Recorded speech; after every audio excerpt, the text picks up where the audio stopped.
Welcome back to AM Live. I'm Monique Grossaday, and I have Logan Moody, who is, are you considered a Boy Scout now? Yes, I'm still a Boy Scout. Okay. And I'm not quite an Eagle Scout yet, but all my papers have been filed, and my projects are done, and my merit badges are done. So oh, great. Just waiting back from National. That's really, really exciting. Now, you've been on TSPN.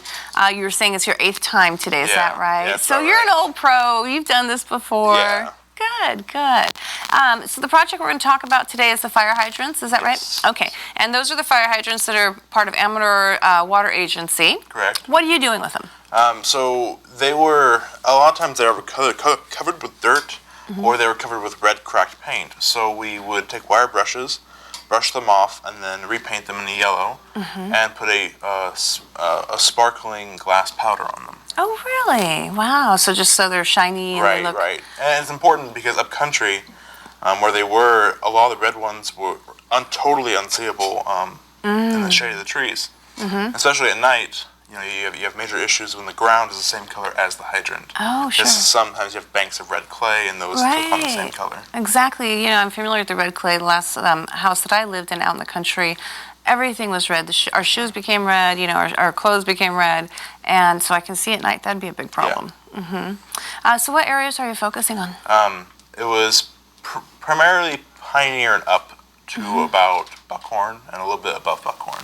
Okay, yeah, that's kind of my area. I live up in Brad Park above Buckhorn. Yeah, I grew up in Pine Grove. So oh, did you? It's a little bit north of where I grew up. Oh, wow. So what else is entailed in this project? I know you've been working on it for how long? About? I was actually started on it back in October, but as we worked through the winter months, the weather didn't permit for us to continue, so we'd delay it and then finish it up in January. Okay, so that's completed now. Yes. Okay. What kind of projects did you do to get to the point where you can file for your Eagle Scout? Well, I helped on several projects, other Eagle projects during my time. We did chippeling at Pine Grove Park. My brother did a mural in Amador, oh, wow. the quad area. I did a restoration project at Argonaut High School, and then I also believe I did another project where we restored the Kennedy mine. Oh, you're kidding. Yeah, those are all that sounds like projects. a huge project. What did you do there? Well, I mean, it wasn't my project, but I helped. It was Jason McCleary's, and we cleared out rock and then set up wood structures to hold the cave. Really? Well, that's a huge project. Yeah. Oh, that's so exciting. You know, the Boy Scouts do so many great things for our area. I also noticed, too, during Christmas time that, so the Boy Scouts that are selling trees in Sutter Creek? Yes. I love that. I try to get my tree there because I just think it's so nice, so endearing, and want to kind of be a part of that.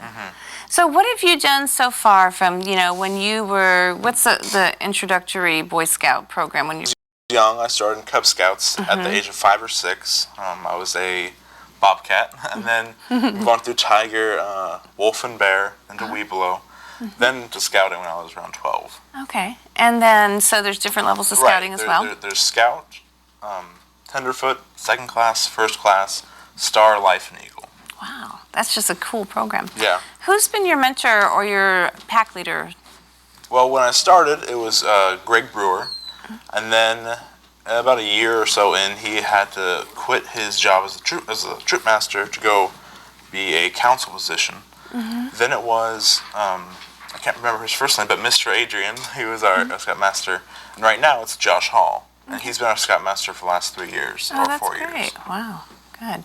And so these people that are your Scoutmasters, they've went through this whole program as well? No, you actually don't have to be a Scout to be a Scoutmaster. You just have to give your time each week and then just be there for the boys. Be dependable, be a good role model, all of those things. Yes. So what do you have planned once you become an Eagle Scout? What's the next step? Well, once I become an Eagle Scout, I can then get involved in the troop, stay as an Eagle until I turn 18, or I can get involved as an adult leader. I could be a Scoutmaster, assistant Scoutmaster, or just a mentor. There's also Order of the Arrow, which is an honor society in scouting, and that goes till I'm 21. And there's also Venture Crew, which is a co-ed extension of scouting, and that goes till I'm 21 as well. That's and I'll exciting. still be in both of those. And how old are you right now? I am 17. Oh, so 18, May 26th. Oh, well, happy early birthday Yes. to you. That's Thank exciting. you. So 18 to 21, you have a few different options, and that's great. So how long does it take before you think you'll receive your Eagle Scout? Well, we just shipped it off to National yesterday, and my Eagle Scout ceremony is planned for the 31st, so we're hoping to get it back before then. Yes, that would be great. That would be great. Oh, that is so neat. What are you going to do in the ceremony? Anything special? No, I don't think much beyond a regular one, which is just a presentation of it. You usually have someone there speaking for you, and you present your thank yous and a mentor pin. It's a great chance for the Scouts to say thank you and those who have helped them get that. That's great. Well, I want to thank you so much for being on our show today. It's a pleasure having you here. Hopefully we'll have you on many more times. Stay with us. We're going to go over to Richard, and we'll be right back. The segment you just watched and all of